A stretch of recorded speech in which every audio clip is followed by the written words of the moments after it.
सोमवार की वह अलसाई हुई शाम और 5:33 की प्रयागराज एक्सप्रेस, बैग टांगे बेशुमार लोग और उनके साथ मैं।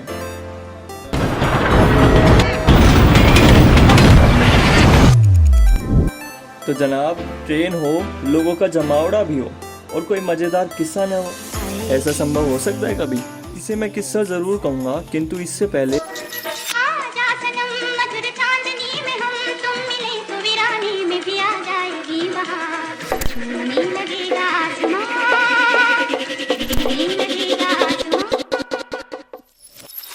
face.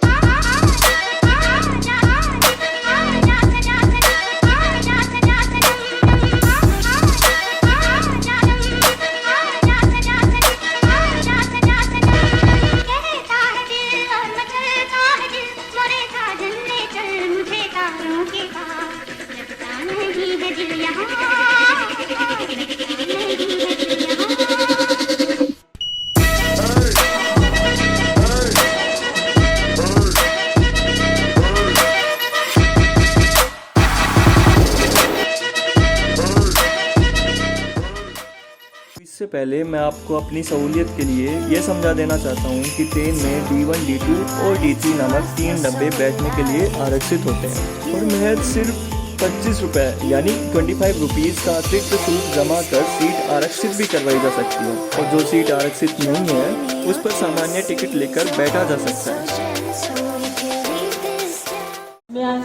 ट्रेन प्लेटफॉर्म नंबर 2 पे आ चुकी थी।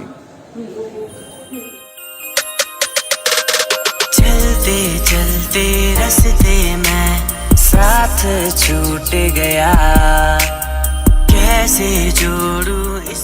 ढलते सूरज की रोशनी में एक हाथ में टिकट और दूसरे हाथ में बैग के साथ मैं मेरी सीट तक पहुंचा, सीट नंबर 20। वहां जाकर पाया कि एक लड़की पहले से ही उस सीट पर विराजमान थी। शकल से उम्र का अंदाजा तो नहीं लगा पा रहा था, लेकिन बैग देखकर तो स्टूडेंट ही लग रही थी। अब मेरे दिमाग में विचारों के बादल छा गए। पहले तो विचार आया कि चलो इसे बैठे रहने देते हैं, लेकिन फिर दूसरे ही पल ख्याल आया कि यदि इसकी जगह पे मैं होता तो शायद इसे मुझ पर रहम आता और हो सकता था कि मुझे साथ ही साथ रिजर्वेशन की पॉलिसी भी समझा देती। आखिरकार मैंने उस लड़की को हिचकिचाते हुए बताया कि यह सीट रिजर्व्ड है, तो वह उठकर खड़ी हो गई और इधर उधर देखने लगी। जैसे ही मैं अपनी सीट पर बैठा और सामने देखा तो एक बड़ी उम्र के सज्जन मुझे एकटक देखे जा रहे थे। देख क्या, वो असलियत में वो तो मुझे घूर रहे थे, जैसे मैंने बहुत ही बड़ा जुर्म कर दिया हो। अब मैं अपने आप को ठीक तरह से स्थापित करने की जदोजहद कर ही रहा था कि सामने बैठे वही सज्जन बोल पड़े। बालिका, लड़की ने उनकी तरफ नजर घुमाई, आप यहाँ बैठ जाओ। इतना कहकर वे उठे और अपने ठीक पीछे वाली सीट तक गए, जहाँ 3 की सीट पर 2 ही लोग बैठे थे, और उन्होंने इशारे करते हुए पूछा, कोई बैठा तो नहीं है यहाँ?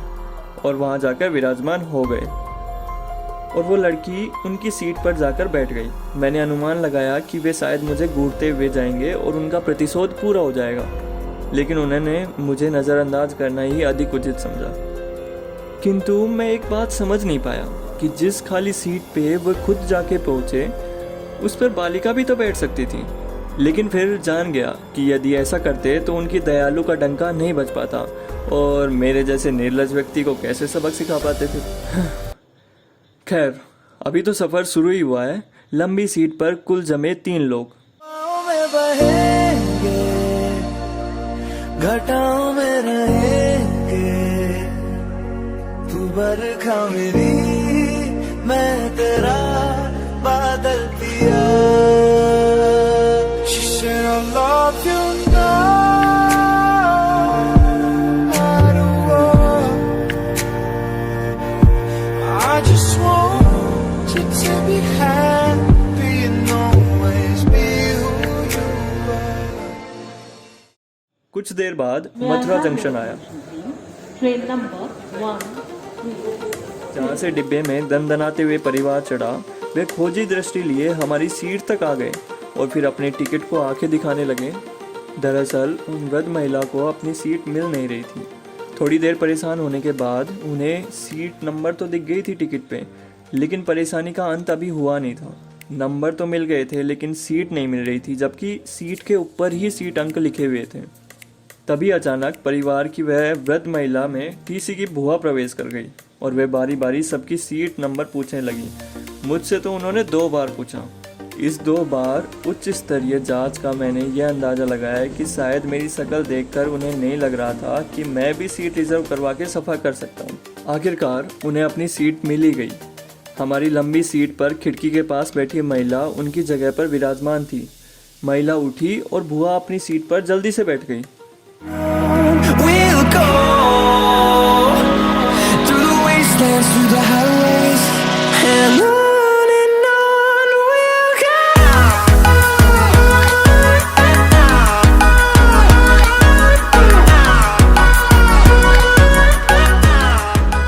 इस अफरा तफरी में मुझे एक बात और पता चली कि जो सज्जन मुझे शुरुआत में आंखें दिखा रहे थे उनके पास भी आरक्षित सीट तो नहीं थी। कुछ पल बाद ही जो आंटी खिड़की की तरफ बैठी थी वो मेरे सामने आके खड़ी हो गई और सबको सुनाते हुए कहने लगी, थोड़ा सरक जाइए। ना जाने उन्होंने बोलते हुए सिर्फ मेरी तरफ ही इशारा करा। शायद उन्हें उन बुआ और लड़की के सरकने की उम्मीद तो दिख भी नहीं रही थी और वो दोनों उनकी उम्मीद पर खरे भी उतरे। बीच में बैठी लड़की ने ज़रूरत सुझाव भी दिया कि आप अगले वाले डब्बे में निकल जाओ, उधर सीट आसानी से मिल जाएगी। इस पर महिला ने बड़ा बेतुका सा बहाना बनाया। वो मैं ज़्यादा ट्रैवल नहीं करती ना, तो मुझे ज़्यादा आइडिया नहीं है। इस वाक्य में ट्रैवल और आइडिया पर उन्होंने ज़्यादा जोर दिया और इस बात का जोर इतना चला कि पहले तो आगरही महिला ही मुझे देख रही थी, अब आसपास के अन्य लोग भी उम्मीद भरी आंखों से मेरी तरफ ताकने लगे थे कि मैंने इधर महिला को बैठने की थोड़ी सी जगह दी और उधर मेरे सम्मान में तालियां बजी। अब चूंकि वहां बैठी अन्य महिलाओं ने तो नारी सशक्तिकरण प्रदर्शन में मना कर ही दिया था, तो अंत में मुझे सरकना ही पड़ा। अब मैं खिसक कर एक कोने पर बैठ गया।